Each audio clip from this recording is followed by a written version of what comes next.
Dia bilang, Pak sudah, saya akui semua Pak, memang saya yang mereka, saya otak. Sangat mungkin memang terjadi bahwa itu dilakukan oleh lebih dari satu orang. Ya, ketika kami periksa Richard, dia mengakui bahwa Pak FS ini melakukan tembakan, ya, 2 tembakan ke Joshua. Indikasi bahwa pelurunya jenisnya juga berbeda, di satu posisi tubuh Joshua dengan di posisi tubuh yang lain itu ada ukuran yang berbeda satu dengan lainnya. Jadi sangat mungkin memang terjadi bahwa itu dilakukan oleh lebih dari satu orang. Dia mengakui dialah otak yang merancang obstruction of justice. Ya. Sudah ada skenario dan mereka diingatkan untuk nanti kalau ada pertanyaan, ya ingat itu skenarionya.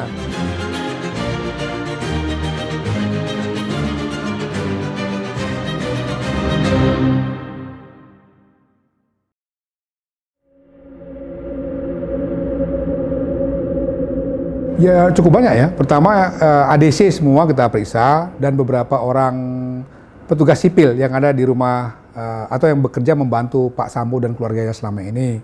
Kemudian juga ya Pak Sambo sendiri dan beberapa saksi-saksi lain kita sudah minta keterangan. Untuk saudara FS ini dia pada pokoknya mengakui 2 hal. Pertama dia mengakui bahwa dialah otak pembunuhan atau penembakan saudara Joshua.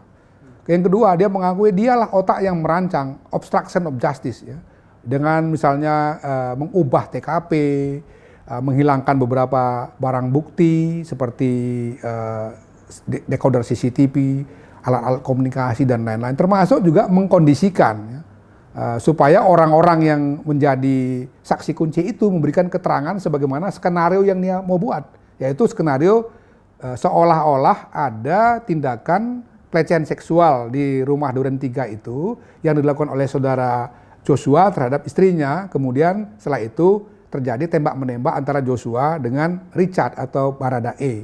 Itu diakuinya sebagai rancangan dia, dan setelah itu semua dia siapkan alat pendukungnya. Misalnya membuat seolah-olah ada tembakan, ya, dari Joshua dengan menggunakan senjatanya Joshua itu ke dinding-dinding gitu. Itu dia akui dia yang lakukan.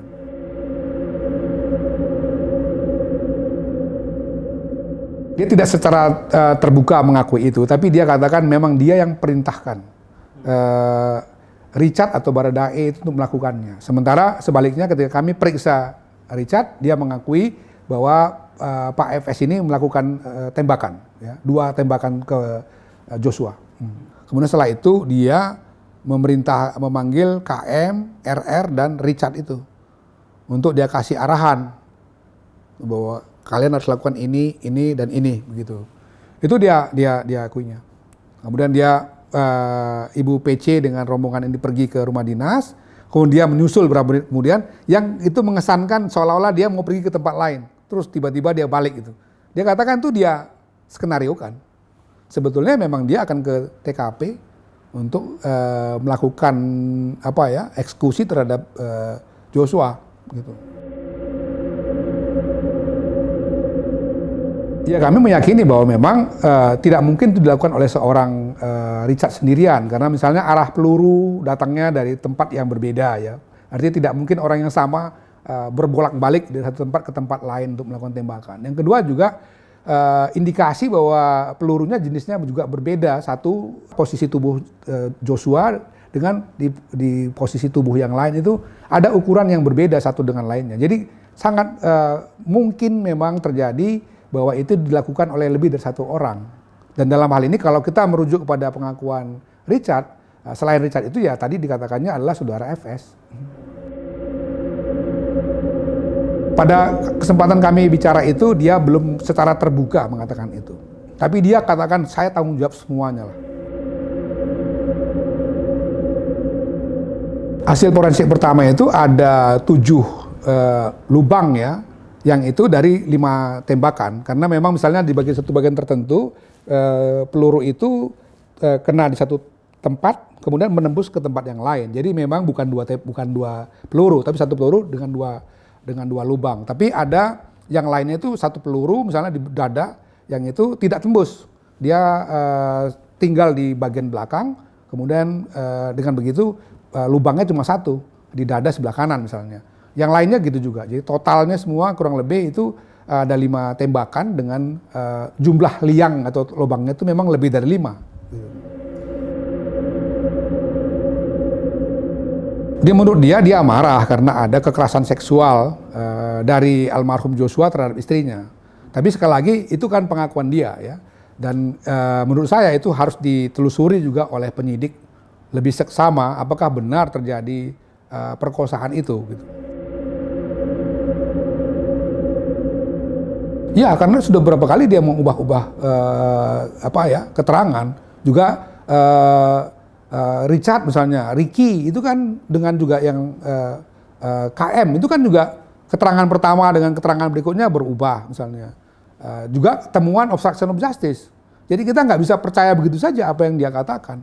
Harus benar-benar didalami untuk mencari apa yang sebenarnya terjadi yang menyebabkan misalnya dia mengambil keputusan untuk melakukan eksekusi terhadap Joshua. Bahkan cukup mengagetkan karena dilakukan di rumah dinasnya gitu. Dia cerita bahwa setelah istrinya bertemu dia sepulang dari Magelang itu ya ada 1 jam lebih itu katanya istrinya menceritakan apa yang terjadi di Magelang. Kemudian setelah itu dia marah dan punya rencana untuk melakukan pembalasan lah ya terhadap Joshua dan dia panggil satu persatu itu KM dipanggil dikasih tugas-tugas tertentu nanti seperti apa RR dipanggil juga Richard dipanggil gitu. Jadi memang perencanaan itu dia diakuinya datang dari dia dan dia yang menyiapkan semua. Setelah itu pun kemudian dia yang menghilangkan barang bukti, menelpon siapa misalnya petugas-petugas Propos dan lain-lain itu sehingga kemudian sampai sekarang ini tim sus dan irsusnya Polri kan memeriksa puluhan orang itu. Yang sekarang ada 35 orang sudah dinyatakan ada 2 kemungkinan ya.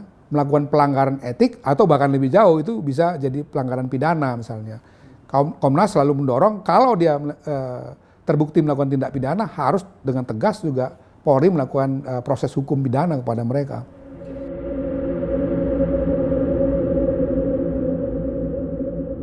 Ya, itu dia akui misalnya ketika seolah-olah dia kan pergi ke satu tempat bukan rumah dinas ya. Terus kemudian kalau dilihat di CCTV itu kan patwalnya berhenti. Sebelumnya dibangun keterangan bahwa dia ditelepon setelah terjadi kekerasan seksual dan tembak-menembak.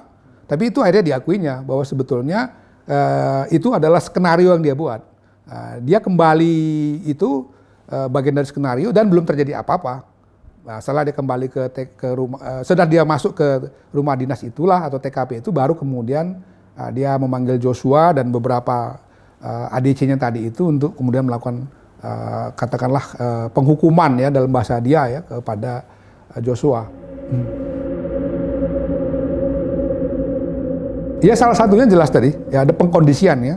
Jadi di situ terlihat bahasa-bahasa memang sudah ada skenario dan mereka diingatkan untuk nanti kalau ada pertanyaan ya ingat itu skenarionya gitu. Dan ya bahasa-bahasa itu dijawab bahwa ya oke, kami akan lakukan dengan ya misalnya kata-kata siap komandan misalnya kan itu jelas. Dan ketika kita tanya lagi mereka ya mereka mengakui bahwa ya memang kami dikondisikan untuk mengakui sebagaimana skenario yang sudah disiapkan tadi. Seolah-olah ada pelecehan seksual, ada tembak-menembak, kemudian saudara Joshua meninggal dunia gitu.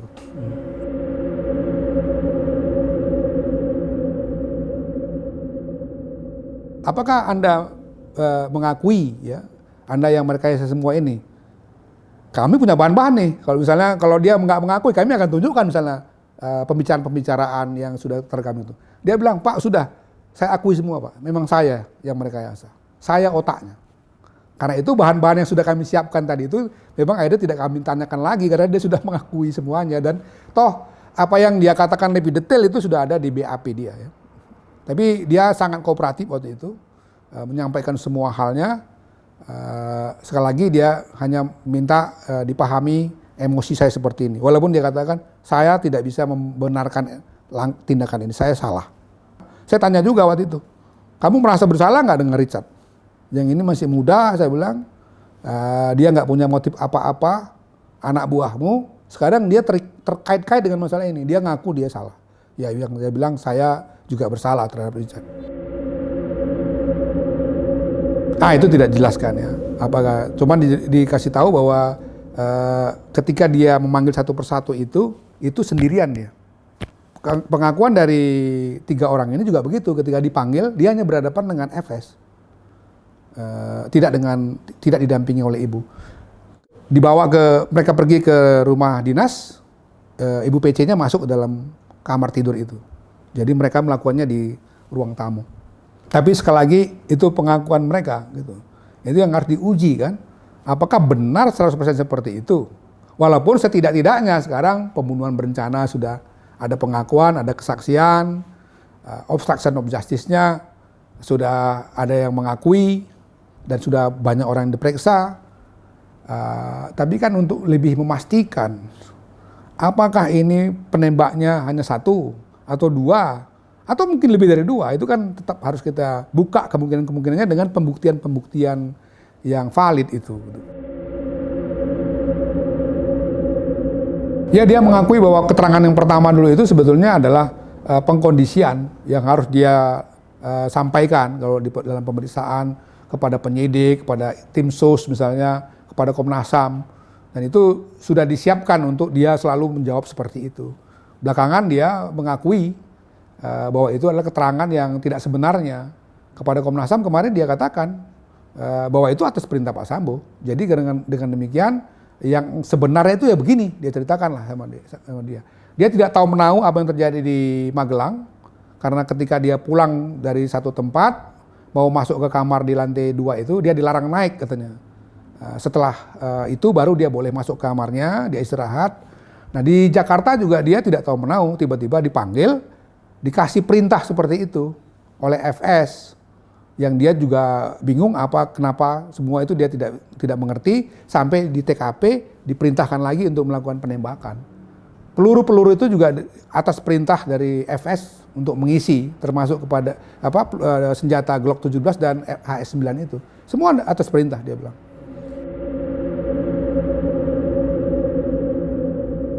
Ya, dia katakan begitu. Kepada kami dia katakan begitu, kepada tim sus juga. Karena kami kan ada koordinasi sama tim sus ya, mengatakan yang sama. Juga kepada penyidik dia katakan yang sama. Dan ketika kami cross check lagi kemarin dia katakan iya, itu keterangan yang sebenarnya Pak. Walaupun dia bilang dia dalam beberapa hal karena dia ketakutan melakukan tindakan itu, dia sebetulnya nggak terlalu memperhatikan ya. Dia menutup wajahnya untuk melakukan penembakan itu. Jadi dia kalau ditanya persis misalnya berapa kali FS melakukan tembakan, dia tidak terlalu ingat. Tetapi dia tahu bahwa FS memegang senjata dan menembak. Ya, saya sudah bicara dengan beberapa pimpinan tim sus ya. Saya katakan bahwa tolong dipastikan konstruksi peristiwa dengan alat bukti dan lain-lain itu memang harus betul-betul rapi dengan dukungan alat bukti, informasi, data yang valid. Kenapa? Karena saya khawatir di persidangan misalnya kalau itu tidak bisa didukung tadi oleh alat bukti dan data-data yang kuat, bisa jadi misalnya dakwaannya malah ditolak kan. Padahal ini satu peristiwa yang akhirnya menjadi sangat serius karena presiden mengambil perhatian, elit-elit juga mengambil perhatian dan seluruh Indonesia mengambil perhatian. Jadi saya sebagai ketua Komnas sudah mengingatkan tim sus dan juga penyidik supaya betul-betul berhati-hati menyiapkan seluruh alat bukti dalam nanti ya yang akan masuk ke dalam dakwaannya jaksa misalnya ke pengadilan itu harus betul-betul didukung oleh alat-alat bukti yang sangat valid sehingga tidak terbantahkan begitu.